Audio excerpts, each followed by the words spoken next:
Segera download Quran Tadabbur, dia meraih tafsir kebaikan. dalam genggaman Contoh, Anda. bulan Ramadan adalah bulan Al-Quran.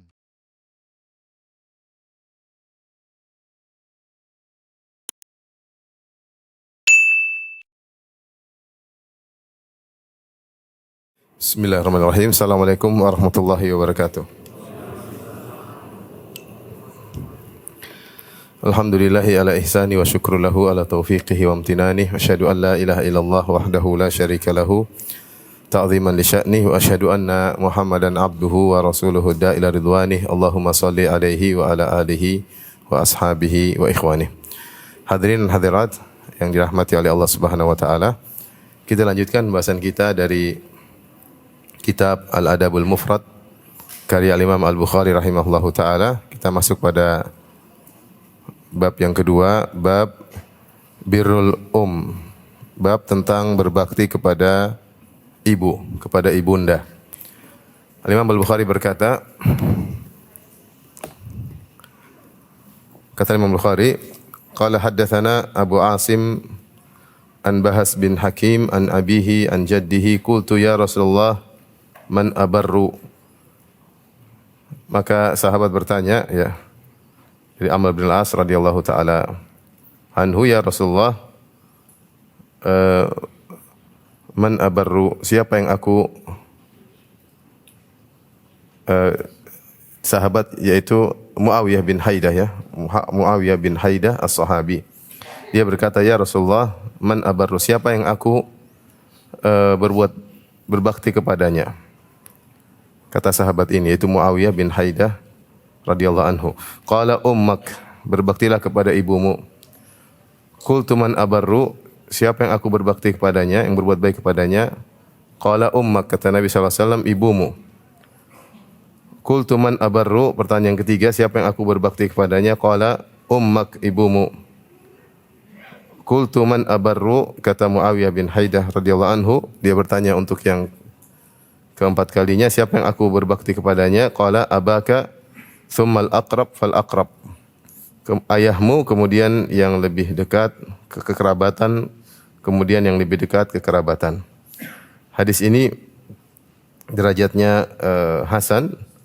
Selain diriwayatkan oleh Imam Bukhari dalam Adabul Mufrad, diriwayatkan juga oleh Imam Ahmad dan juga Abu Dawud dan juga Al-Imam At-Tirmidzi. Hadis ini membahas tentang berbakti kepada ibu, ya. Dan berbakti kepada ibu, ya, antara ibu dan ayah ada khilaf di kalangan para ulama, ya. Sebagian ulama atau jumhur ulama berpendapat bahwasanya berbakti kepada ibu lebih utama daripada berbakti kepada ayah. Bahkan mereka berkata berbakti kepada ibu 3 kali lipat daripada bakti kepada ayah. Karena Rasulullah SAW ditanya dalam hadis ini oleh sahabat Muawiyah bin Haidah radhiyallahu anhu, siapa yang aku bakti? Kata Nabi, ibumu. Pertanyaan kedua, ibumu. Pertanyaan ketiga juga ibumu. Yang keempat baru ayahmu. Ini pendapat mayoritas ulama. Dan dalilnya sangat jelas, di mana Nabi SAW mengedepankan ibu sampai 3 kali, baru kemudian ayah yang keempat. Kemudian sisi kenapa berbakti kepada ibu 3 kali lipat dari ayah, Allah menjelaskan karena ibu menjalani hal-hal yang tidak dialami oleh ayah. Dari sisi mengandung, ya, ayah tidak ikut mengandung.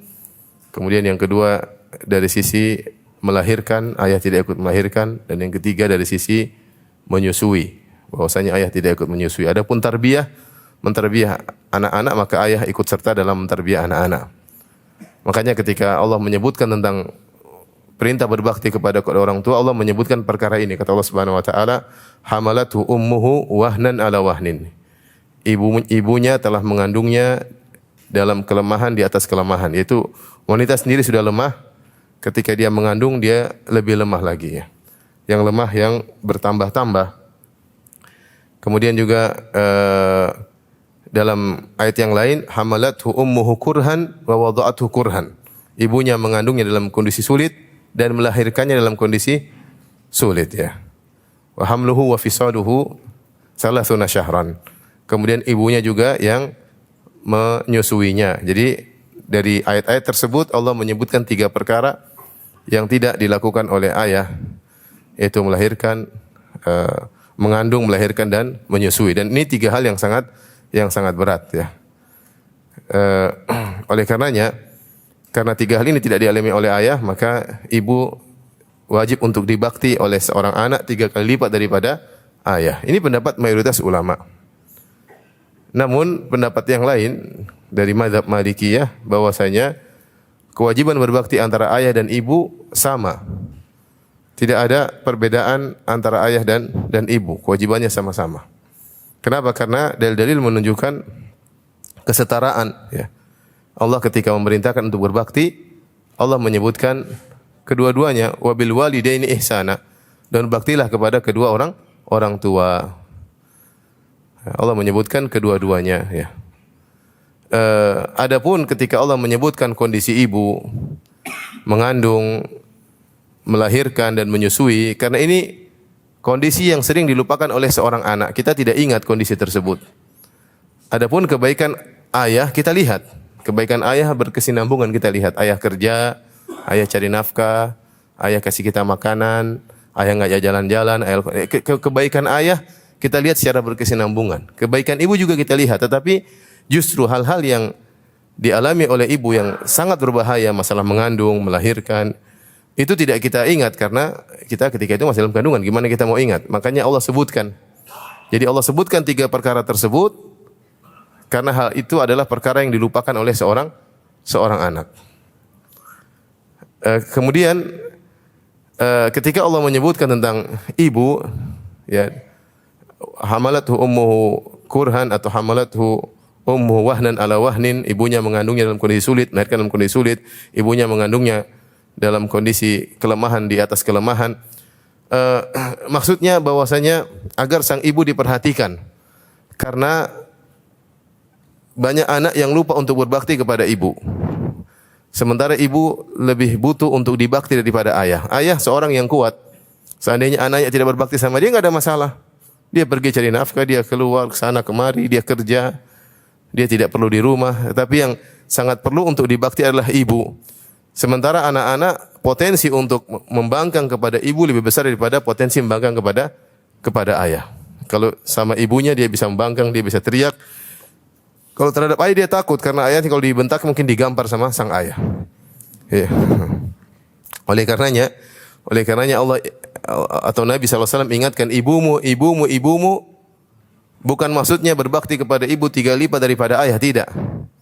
Tetapi agar ibu jangan terlupakan, karena apalagi di zaman dahulu perhatian terhadap wanita sangat diacuhkan, tidak diperhatikan. Ya, sehingga Nabi menyebut ibu 3 kali agar diperhatikan. Ini pendapat mazhab Malikiyah ya. Sehingga mereka mengatakan bahwasanya bakti kepada ayah dan ibu sama saja ya, sama saja.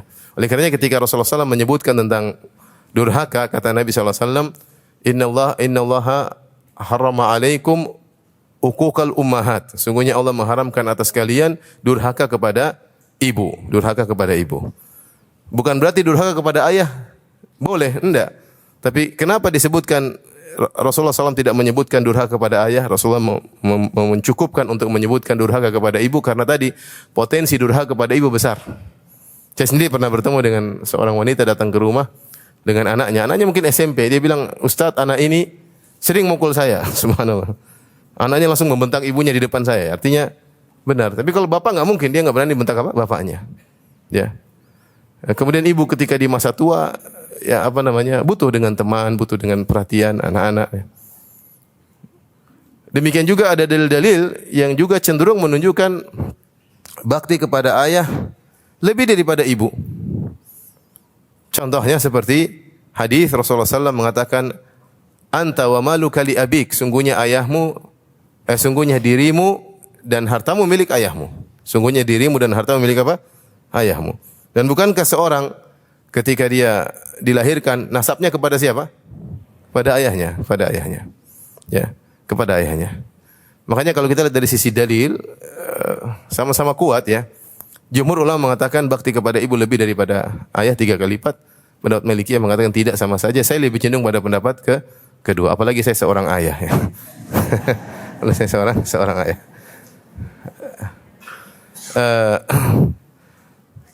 Adapun Rasulullah SAW mengkhususkan penyebutan ibu karena bakti kepada ibu sering terlupakan. Durhaka kepada ibu lebih besar, lebih sering terjadi daripada durhaka kepada ayah. Dan yang lebih butuh kepada bakti adalah ibu daripada apa? Ayah. Karena ayah mandiri, mudah. Ibu. Jadi saya ulangi, kenapa dikhususkan penyebutan ibu dalam ayat maupun dalam hadis-hadis Nabi? Karena 3 hal. Di antaranya yang pertama bahwasanya bakti kepada ibu sering dilupakan. Kemudian durhaka kepada ibu lebih potensinya lebih apa? Lebih besar. Ketiga, kebutuhan ibu untuk dibakti lebih besar daripada kebutuhan ayah. Wallahu alam bisawab. Oleh karenanya ketika salah seorang ulama, kalau tidak salah Imam Malik, ditanya oleh seorang, dia berkata, ya Imam Malik, ayahku menyuruh aku untuk pergi ke Irak.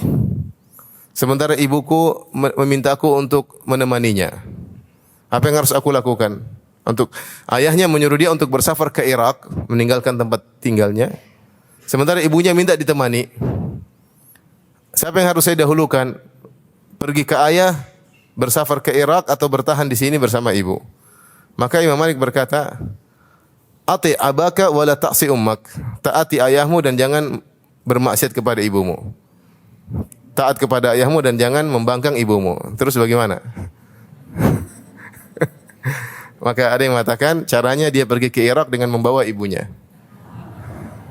Jadi tetap ditemani ibunya tersebut untuk dibawa ke Irak. Jadi wallahu alam bisawab, ikhwan dan akhwat yang rahmatillah subhanahu wa ta'ala, bahwasanya bakti kepada ibu penting sebagaimana bakti kepada ayah juga penting ya. Hanya saja perhatian terhadap ibu lebih besar karena hal-hal tadi yang kita sebutkan ya. Kemudian Nabi SAW mengatakan, abaka tsumal aqrab fal aqrab. Ayahmu, kemudian yang kerabat terdekat, kemudian kerabat yang terdekat ya. Dari sini kita tahu bahwasanya berbakti atau berbuat baik atau menyambung silaturahmi ada namanya skala prioritas. Ada skala prioritas. Kita tidak mungkin menyambung silaturahmi kepada seluruh kerabat kita. Tapi ada yang kita lebih utamakan daripada yang lainnya ya. Semakin dekat tali kekerabatan, semakin utama untuk kita sambung, semakin utama untuk kita baikin ya. Jangan sampai kita terbalik skala prioritas, kita berbuat baik kepada orang jauh, bahkan tidak ada hubungan kekerabatan dengan kita ya. Kemudian kita malah melupakan orang-orang terdekat kita. Oleh karenanya seorang ketika menyambung silaturahmi, dia melihat skala prioritas. Ring 1 yang paling utama. Ring 1 siapa saja sini sampaikan, yaitu adalah kerabat kita dari jalur ayah maupun ibu yang sekaligus mahram kita. Seandainya kita lelaki dan dia wanita, maka tidak boleh menikah. Atau sebaliknya kita wanita dia lelaki, maka tidak boleh menikah. Itulah ring 1 dari kerabat. Siapa saja mereka, yaitu adalah tentu ayah dan ibu yang paling utama. Kemudian kakek nenek dari ayah dan ibu.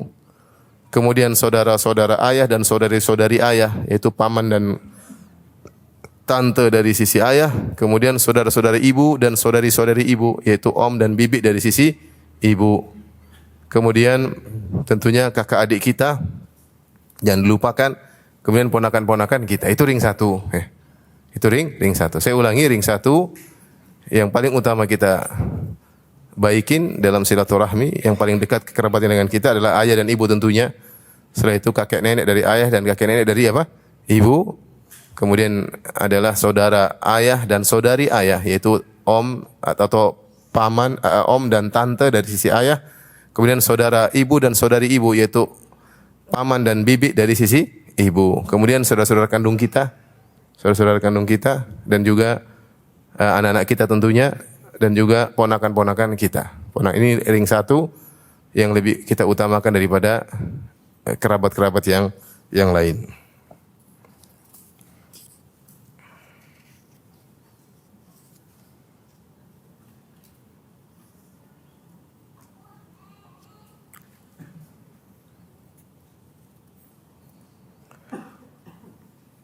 Baik, kita lanjutkan.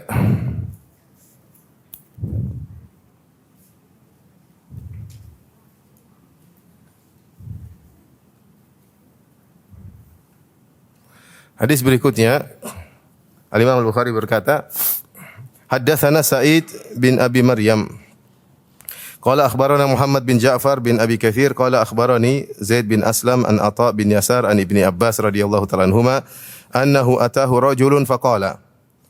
Dari Atha bin Yasar, muridnya Ibnu Abbas, dari Ibnu Abbas radhiyallahu anhuma, Atha bin Yasar berkata bahwasanya ada seorang datang menemui Ibnu Abbas. Ibnu Abbas apa namanya? Ahli tafsir di kalangan para sahabat. Sahabat yang junior tapi sering dihadirkan oleh Umar bin Khattab untuk menghadiri perkumpulan orang-orang senior, para sahabat-sahabat senior. Kenapa? Karena ilmunya yang luas, yang luas. Karena Rasulullah SAW pernah mendoakannya, Allahumma allimhu ta'wil, ya Allah ajarkanlah dia ilmu tafsir, wa faqihu fid din, ya Allah bikinlah dia, jadikanlah dia faqih dalam ilmu agama. Dengan doa Nabi SAW tersebut, Ibnu Abbas menjadi sahabat junior yang hebat, yang setara dengan sahabat-sahabat senior. Makanya ketika ada pertemuan-pertemuan sahabat-sahabat senior, Umar menghadirkan Ibnu Abbas. Sampai sebagian sahabat senior merasa tidak enak. Kenapa? Karena Ibnu Abbas kok masih kecil dia dihadirkan. Ya. Sementara anak-anak mereka yang lain tidak dihadirkan. Tidaklah Umar menghadirkan Ibnu Abbas kecuali karena dia meskipun junior secara usia tetapi dia senior secara ilmu. Berkat doa Nabi sallallahu alaihi wasallam. Kata Atha bin Yasar, annahu atahu rajulun. Ada seorang lelaki datang menemui Ibnu Abbas. Kemudian dia berkata, faqala inni khatabtu imra'atan fa'abat an tankihani. Wahai Ibnu Abbas, aku berkhitbah melamar seorang wanita. Kemudian dia enggan menikahiku. Enggan menikah denganku. Jadi aku lamar dia, kemudian dia enggan untuk menikah denganku. Wa khatabaha ghairi, kemudian ada lelaki lain melamarnya. Fa ahabbat an tankihahu, maka dia mau menikah dengan lelaki tersebut. Jadi lelaki ini lamarannya ditolak, ternyata lelaki lain ketika melamar diterima. Faghirtu alaiha, aku pun cemburu kepada wanita tersebut. Faqataltuha, maka aku bunuh wanita tersebut. Fahal li min taubah, apakah aku masih bisa bertaubat? Ya. Ini pertanyaannya. Lihat jawaban Ibnu Abbas. Ibnu Abbas berkata, qala ummuka hayyah, ibu masih hidup? Apa jawab lelaki ini? La, sudah tidak, sudah meninggal. Qala tub ila Allah wa taqarrab ilaihi mastata'ta. Bertobatlah kepada Allah dan dekatkanlah dirimu kepada Allah semampumu, semaksimal mungkin. Qala fadhahabtu, maka orang itu pun pergi. Kata Atha bin Yasar, fadhahabtu fasa'altu Ibnu Abbas. Atha bin Yasar murid Ibnu Abbas berkata, aku pun pergi menuju Ibnu Abbas, aku bertanya kepadanya, lima sa'altahu an hayati ummihi. Wahai Ibnu Abbas, wahai sang guru, kenapa engkau bertanya kepada laki tersebut apakah ibunya masih hidup? Faqala, maka apa jawaban Ibnu Abbas? Inni la a'lamu amalan aqraba ila Allah min birril walidah. Aku tidak mengetahui ada amal perbuatan yang lebih mendekatkan seorang kepada Allah seperti berbakti kepada ibu.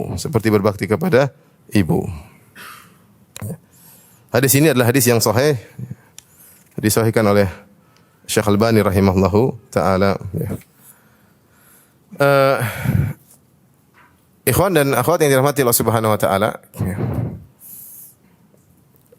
Ini kisah tentang seorang yang melakukan dosa besar di mana dia membunuh seorang wanita gara-gara kecemburuan. Ini bahayanya cemburu kalau tidak terkontrol mengantarkan kepada kezaliman.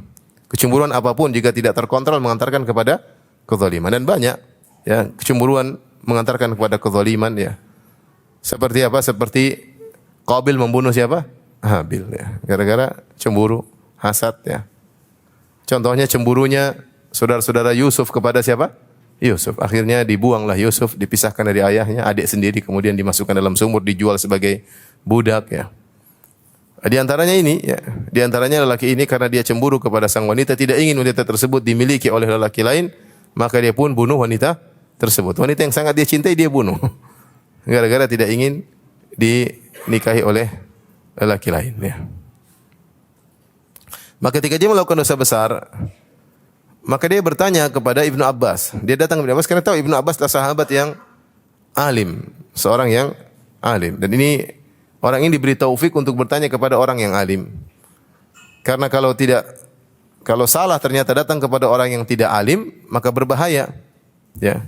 Seperti kisah pembunuh 100 nyawa, di mana ketika dia sudah membunuh 99 nyawa, maka dia bertanya kepada orang yang ahli ibadah namun tidak alim.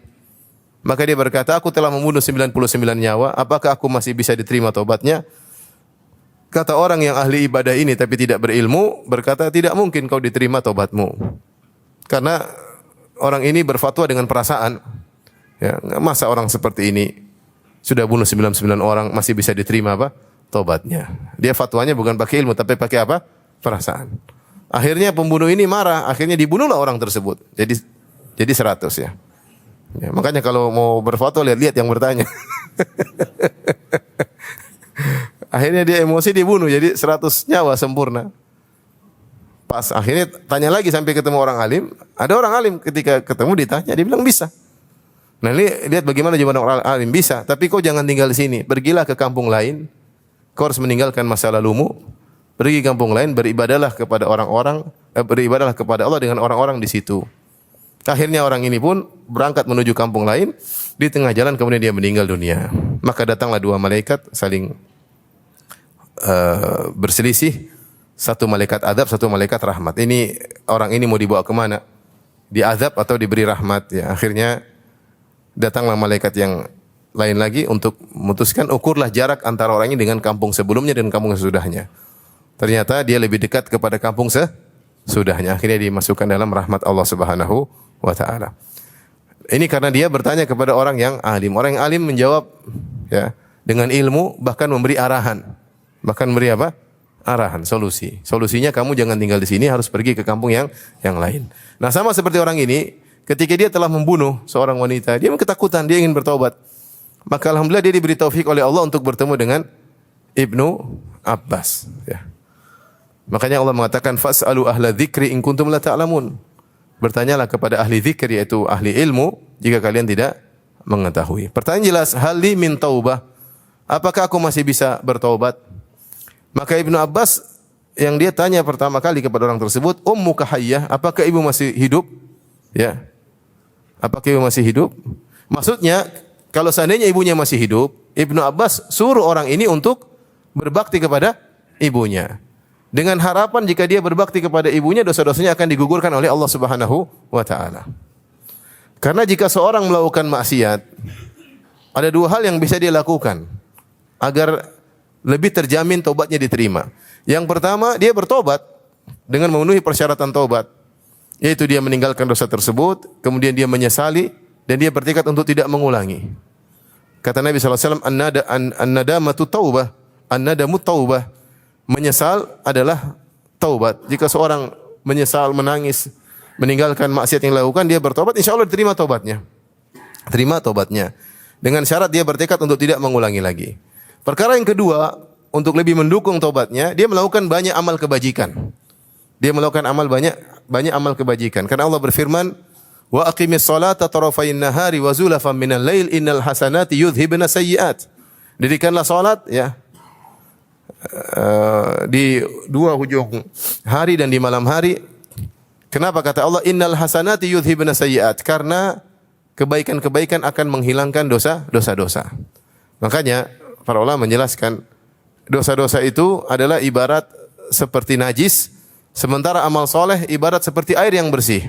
Seperti air yang bersih. Kalau kita punya najis, kita bersihkan dengan air yang banyak, maka najis tersebut akan hilang. Najis tersebut akan hilang. Ya. Semakin banyak air yang kita miliki, semakin bersih najis tersebut. Makanya Allah berfirman, innal hasanati yudhhibna sayyi'at. Sungguhnya dosa-dosa akan dihapuskan dengan kebaikan-kebaikan. Maka Ibnu Abbas mengarahkan pertama kali, kau punya ibu masih hidup enggak?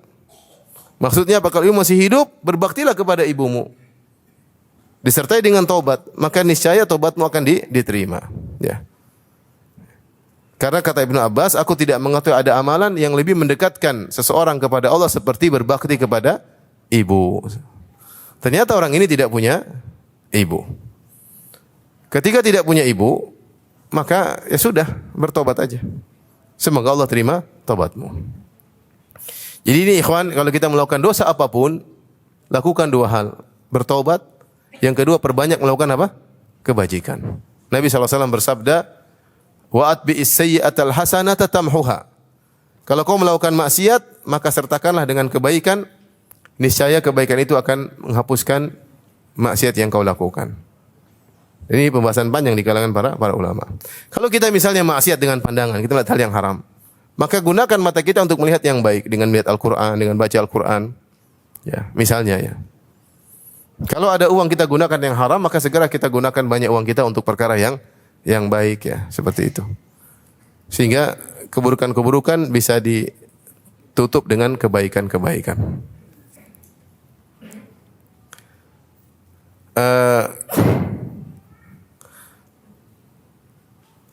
Ikhwan dan akhwat yang rahmati Allah Subhanahu wa taala, kasus seperti ini juga pernah terjadi juga ketika ada seorang wanita melakukan praktek sihir, kemudian dia bertobat dan dia datang kepada Ibnu Abbas radhiyallahu taala anhuma. Kisah wanita yang belajar sihir ini disebutkan oleh Ibnu Katsir dalam tafsirnya, dalam tafsir surat Al-Baqarah ayat 102, "Wattaba'u ma tatlu syayatinu 'ala mulki Sulaiman." Dan juga disebutkan oleh Ibnu Jarir At-Tabari dalam tafsirnya. Ya.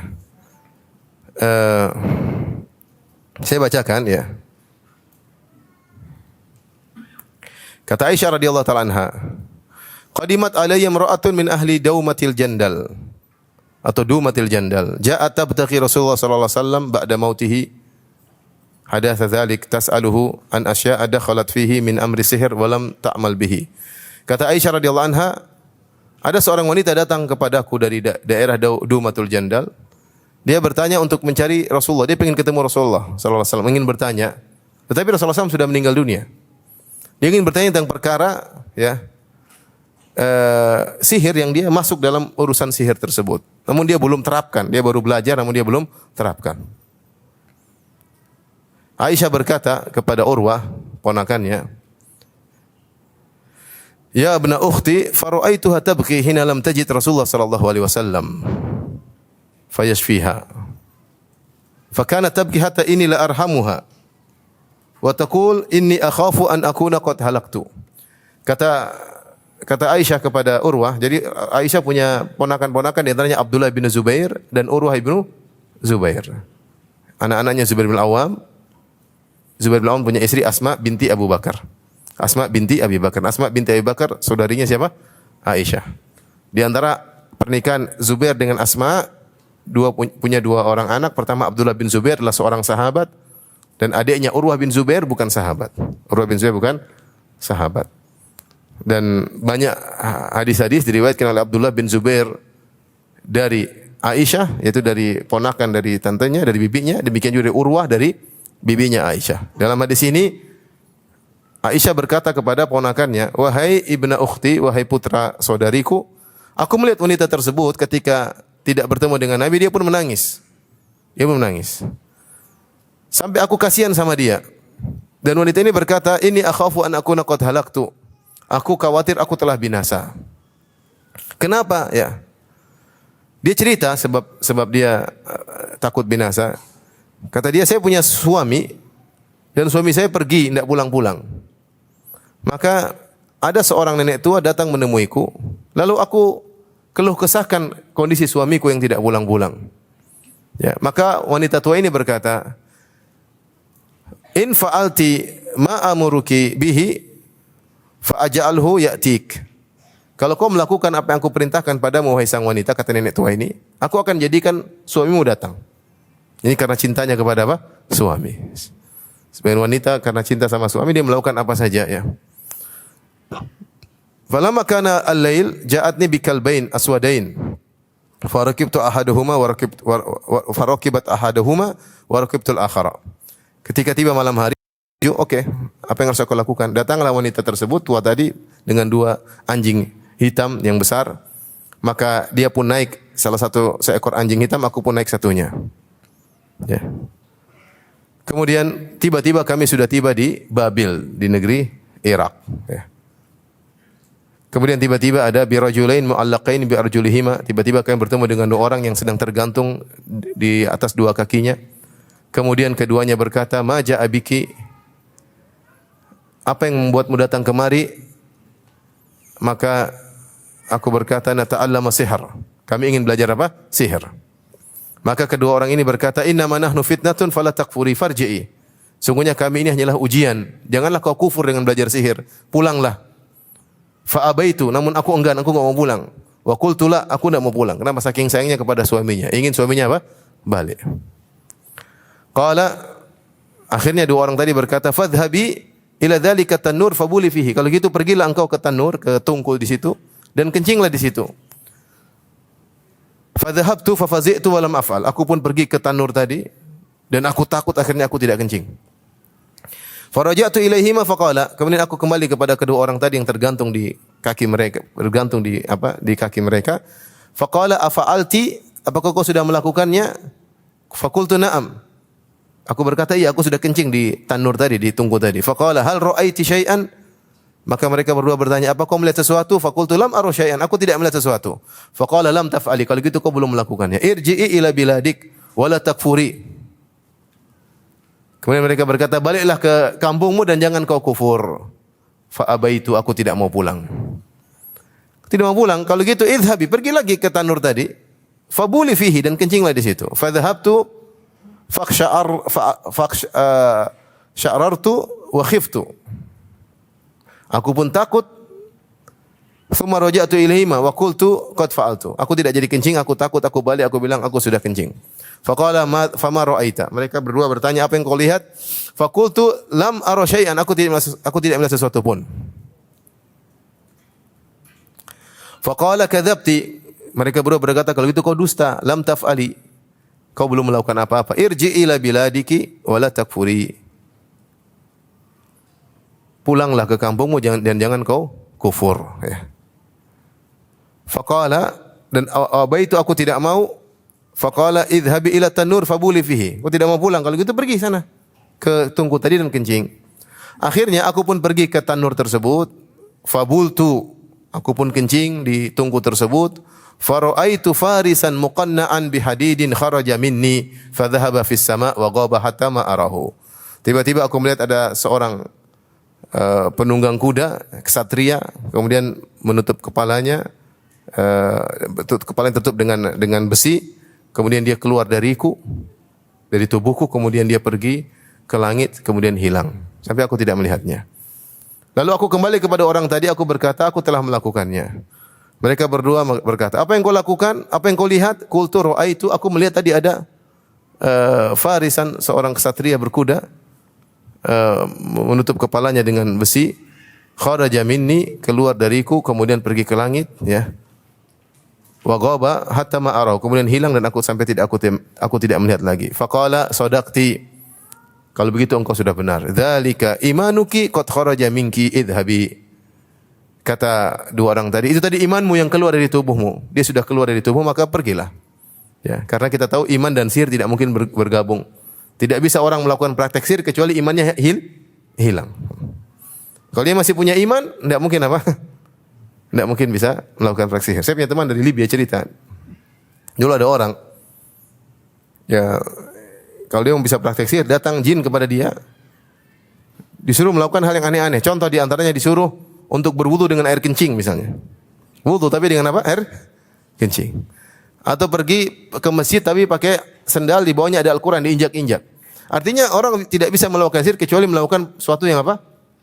Yang kufur. Imannya keluar baru dia bisa melakukan sihir. Kalau masih setengah-setengah nggak bisa. Makanya orang yang belajar sihir kufur. Apalagi yang praktekkan apa? Sihir. Jangankan yang penyihir, yang datang ke penyihir aja sih bisa kafir. Apalagi tukang sihirnya sendiri. Pernah saya juga dengar cerita ada seorang di Arab, ya, dia ditangkap tapi ditarik nggak bisa-bisa, ya, dari kursinya nggak bisa-bisa lepas. Ternyata dia dudukin apa? Al-Quran. Demikian kelakuan para penyihir, ya, menghina Al-Quran. Terkadang mereka sholat, ini penyihir kok sholat, tapi sholat dalam kondisi junub. Dia junub baru dia apa? Sholat.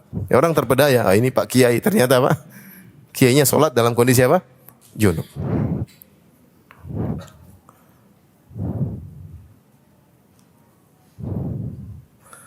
Kemudian fakultu lil mar'ah. Dua orang tadi mengatakan pergi. Pulang. Kau sudah jagoan intinya, sudah bisa praktik sihir. Fakultu lil mar'ah, aku berkata kepada orang tua, nenek tua tadi yang antar aku, wallahi ma a'lamu syai'an wa ma qala li syai'an. Aku tidak tahu apa-apa, tidak punya ilmu apa-apa, dan dia tidak, orang dua tadi tidak mengatakan sesuatu kepadaku. Faqalat bala lam turidi syai'an illa kana. Kata nenek tua ini, justru kau sekarang jagoan. Tidaklah kau ingin menghendaki sesuatu kecuali terjadi. Khudhi hadzal qamah fabdhuri fabadartu wa qultu itla'i fa atla'at wa qultu ihqali fa ahqalat thumma qultu ufruki fa afrakat thumma qultu aybisi fa aybasat thumma qultu ithani fa athanat thumma qultu ikhbazi fa akhbazat. Kata nenek tua tadi, coba ambil ini biji gandum, coba perintahkan dan tanamlah. Ketika aku letakkan, aku bilang bertunaslah engkau, maka keluar tunasnya. Kemudian membelahlah, jadi membelah. Kemudian intinya mengeringlah engkau, jadi sudah tumbuh, kemudian jadi mengering. Kemudian aku berkata kepada biji tadi, jadilah engkau ditumbuk dengan sendiri, akhirnya tertumbuk jadi halus. Aku mengatakan berubahlah jadi roti, maka jadi roti. Tatkala aku melihat apa yang aku kehendaki pasti terjadi, maka aku pun menyesal. Berarti aku sudah ahli apa? Sihir. Dan dia belum sempat menyihir suaminya agar balik. Tapi dia sudah menyesal.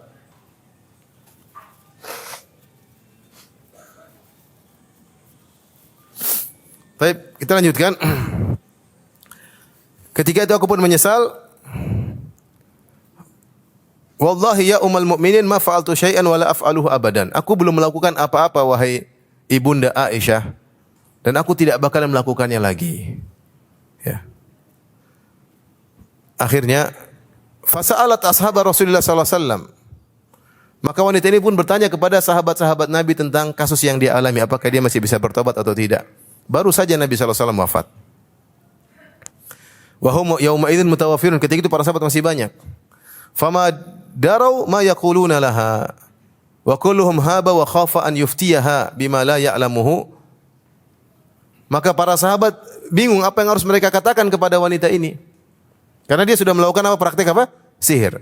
Dia sudah terapkan pada biji gandum tadi, dia bilang tunas, tumbuhlah tunas, kemudian membesar, kemudian mengering, kemudian jadi hancur, jadi serbuk, jadi roti, jadi semua bisa. Akhirnya para sahabat tidak ada yang memberi fatwa kepada wanita ini. Semuanya takut.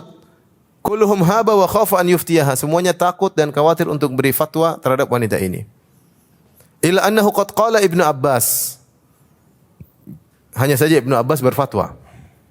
Dia berkata, "Law kana abawaki hayyain aw ahaduhuma, lakana yakfiyaniki."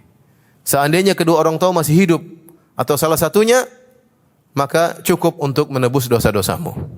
Cukup untuk menebus apa? Dosa-dosamu. Ini dalil bagaimana Ibnu Abbas memahami bahwasanya berbakti kepada orang tua adalah amalan yang sangat agung, baik kepada kedua orang tua atau kepada salah satunya atau kepada ibu, dan bisa menggugurkan banyak dosa. Oleh karenanya kita tahu kita sama-sama banyak dosa. Kalau siapa di antara kita yang masih punya orang tua masih hidup, ayah atau ibu atau kedua-duanya, maka jangan disia-siakan. Harus tahu skala prioritas, ya. Ya.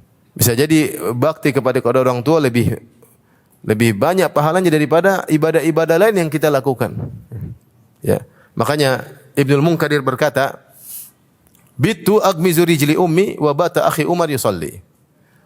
Wa masarrani anna lailatahu bilailati." Kata Ibnul Munkadir, aku di malam hari tidak salat malam, aku pijit kaki ibuku. Sementara saudaraku Umar salat malam, tapi kalau disuruh tukaran pahala aku enggak mau. Enggak mau. Ya, artinya dia merasa mijit ibu lebih besar apa? Pahalanya. Yang masih punya orang tua jangan disia-siakan. Inilah fatwa Ibnu Abbas radhiyallahu ta'ala anhuma dalam dua riwayat tadi dalam Adalul Mufrad tentang orang yang membunuh. Ibnu Abbas menyarankan untuk berbakti kepada apa? Orang tuanya, orang yang sudah meninggal dunia. Yang kedua wanita penyihir, ya dua-duanya dosa besar, membunuh dan praktik sihir dosa besar. Namun saran Ibnu Abbas untuk agar dosa-dosa tersebut bisa diampuni oleh Allah dengan berbakti kepada kedua orang tua atau kepada ibunda.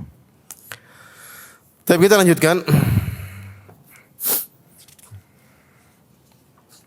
Hadis berikutnya, bab yang ketiga, babun birrul abi, bab berbakti kepada ayah.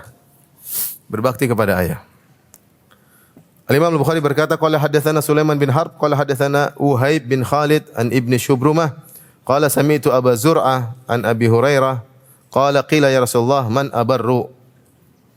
Dari Abu Hurairah ada yang berkata, ya Rasulullah, kepada siapa aku berbakti? Qala ummaka, baktilah kepada ibumu.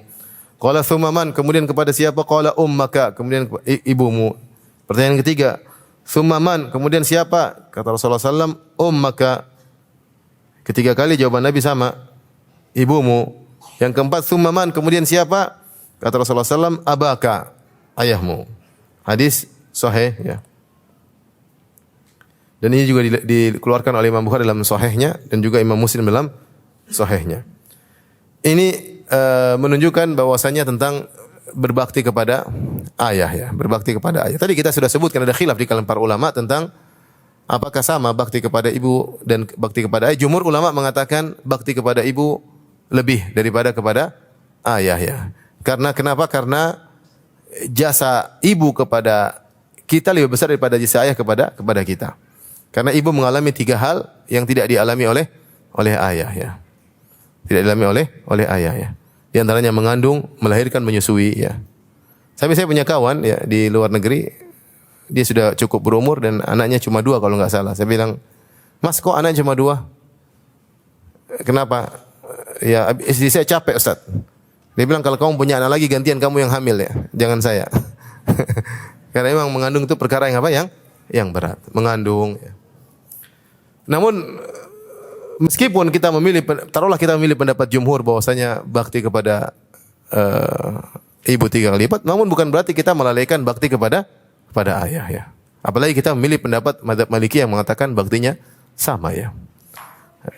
Apalagi dalam hadis kata Rasulullah SAW, al-walid awsatu abwabil jannah. Ayah adalah pintu surga yang paling tengah. Ya. Itu pintu surga yang paling tengah. Artinya kalau ingin masuk surga berbaktilah kepada ayah. Dan ayah tentunya memiliki jasa yang besar, ya, terhadap kita, ya. Kita berasal dari air maninya, ya. Kemudian kita dinasabkan kepada ayah. Ayah yang ikut capek, ikut susah ketika ibu kita mengandung, ya. Ibu kita mengandung, kemudian dia ngidam misalnya pengin ini. Yang susah ibu saja atau ayah juga susah? Ayah juga susah, ya. Ayah juga susah. Apalagi kalau ngidamnya macam-macam, ya. Sampai ada yang ngidam yang aneh-aneh, pengin cium bau tele ayam, ada yang begitu.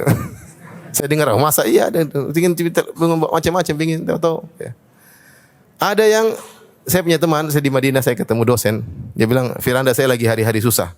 Kenapa? Istri saya lagi mengandung.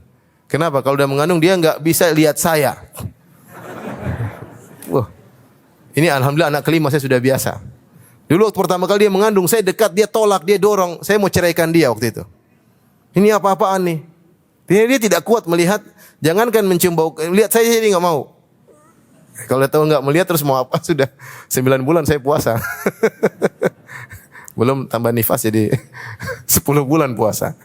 Artinya ayah juga susah, ya. Ayah juga susah ketika ibu hamil, ya. Kalau ada apa-apa, ayah yang ini, ayah yang anu, ya.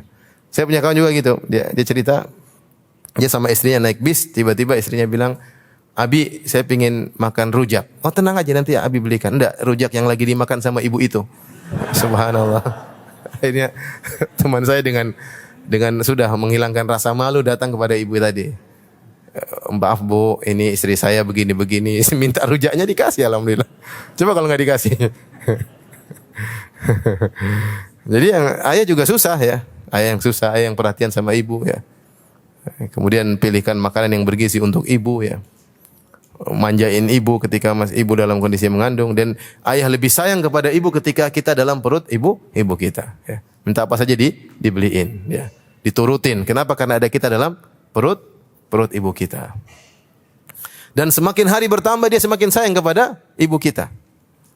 Sampai dia menantikan hari kelahiran kita. Ketika kita keluar itulah, ya, hari terbahagia yang dia rasakan. Dia melihat kita keluar dari perut ibu kita.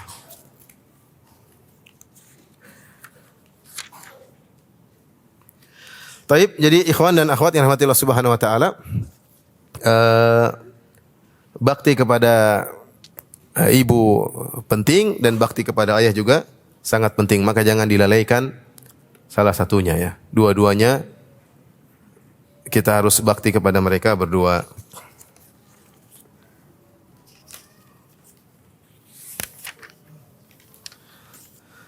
Taib, hadis berikutnya sama. Qala haddatsana kata Imam Bukhari rahimahullah taala, qala haddatsana Bishr bin Muhammad qala akhbarana Abdullah qala akhbarana Yahya bin Ayyub qala haddatsana Abu Zur'ah an Abi Hurairah ata rajulun nabiyallah faqala ma ta'muruni. Dari Abu Hurairah radhiyallahu taala anhu, ada seorang lelaki datang kepada Nabi, yaitu kepada Nabi Muhammad sallallahu alaihi wasallam. Kemudian dia berkata, "Ma ta'muruni? Apa yang kau perintahkan kepadaku?" Faqala birra ummak, baktilah kepada ibumu. Tsumma ada faqala. Kemudian orang ini bertanya lagi, "Apa yang kau perintahkan lagi kepadaku?" Faqala birra ummak, berbaktilah kepada ibumu. Tsumma ada faqala. Kemudian ulangi lagi, "Apa yang kau perintahkan kepadaku?" Faqala birra ummak, baktilah kepada ibumu. Tsumma ada faqala. Kemudian ulangi lagi, "Apa yang kau perintahkan kepadaku wahai Rasulullah?" Kata Rasulullah sallallahu alaihi wasallam, "Birra ummak, berbaktilah kepada ibumu." Ini 4 kali. Dari riwayat ada yang 3 kali, ada yang 4 kali, yang 2 kali. Tsumma ada rabi'ah, kemudian dia ulangi lagi yang keempat, faqala birra abak, baktilah kepada ayahmu. Jadi 4 kali Rasulullah SAW mengatakan baktilah kepada ibumu.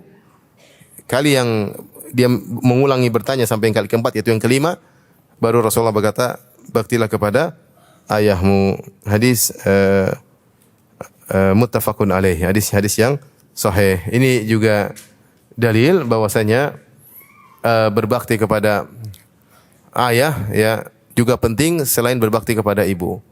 Ini di antara dalil yang menjadikan hujjah oleh mazhab Malikiyah bahwasanya riwayat datang dengan berbeda. Ada yang berbakti kepada ibu 2 kali baru ayah yang ketiga. Ada yang berbakti kepada ibu 3 kali baru ayah yang keempat.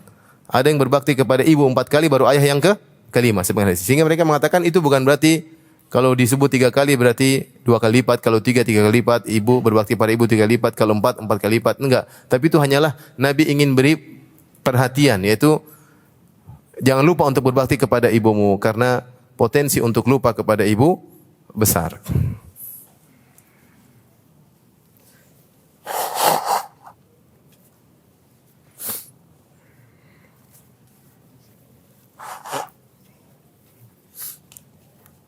Kita lanjutkan, babun birru walidayhi wa in zalama. Bab berbakti kepada kedua orang tua meskipun kedua orang tua zalim. Meskipun kedua orang tua zalim. Qala haddatsana Hajjaj qala haddatsana Hammad wa huwa ibnu Salamah an Sulaiman At-Taimi an Sa'id Al-Qaisi an Ibni Abbas. Dari Sa'id Al-Qaisi dari Ibnu Abbas, beliau berkata, "Ma min muslimin lahu walidan." Tidaklah seorang muslim memiliki 2 orang tua. Muslimani, 2 orang tua muslim, yusbihu ilaihima muhtasiban. Dan ketika di pagi hari dia sudah mengharapkan pahala, muhtasiban. Dalam sebagian riwayat kata Syekh Albani rahimahullah taala, muhsinan. Sejak di pagi hari dia sudah berbuat ihsan kepada kedua orang tuanya. Illa fatahallahu babaini, yakni minal jannah. Kecuali Allah akan bukakan bagi dia 2 pintu, yaitu pintu surga. Wa in kana wahidun fawahidun. Kalau tinggal 1 orang, maka Allah bukakan bagi dia 1 pintu surga. Kalau 2 berarti 2 pintu surga. Wa in aqdhaba ahaduhuma lam yardallahu anhu hatta yarda anhu. Kalau dia membuat marah salah seorang dari kedua orang tuanya, maka Allah tidak akan ridha kepada dia sampai orang tuanya ridha kepadanya. Qila wa in dzalamahu, maka ditanyakan kepada Ibnu Abbas, meskipun 2 orang tua tersebut menzaliminya, qala wa in dzalamahu, meskipun kedua orang tuanya menzaliminya. Hadis ini adalah hadis yang secara sanad dhaif. Karena ada rawi yang namanya Sa'id Al-Qaisi, tadi Sa'id Al-Qaisi an Ibnu Abbas. Sa'id Al-Qaisi menurut Ibnu Hajar rahimahullah taala dalam Taqribut Tahdzib adalah makbul, yaitu tidak diterima riwayatnya. Tetapi secara makna ya hadis ini ya benar ya. Secara mana hadisnya benar? Karena berbakti kepada orang tua tidak disyaratkan kedua orang tua adalah orang tua yang baik. Bahkan jangankan zalim, bahkan kafir. Sebagaimana dalam Al-Qur'an, wa in jahadaka ala an tusyrika bi ma laysa laka bi ilmun fala tuti'huma wa sahibuhuma fid dunya ma'rufa. Jika kedua orang tuamu memaksamu untuk berbuat syirik yang kau tidak punya ilmu tentangnya, maka janganlah taat kepada kedua orang tuamu. Ini orang tua bukan zalim lagi, kafir, kemudian maksa untuk apa? Kafir. Tetapi kata Allah, wa sahibuhuma fid dunya ma'rufa. Pergaulilah keduanya di dunia secara baik ya. Artinya orang tua kafir saja kita wajib berbakti kepadanya, apalagi hanya sekedar zalim. Dan kita sering ditanya, Ustaz, orang tua saya sejak kecil saya ditinggalkan oleh ayah saya.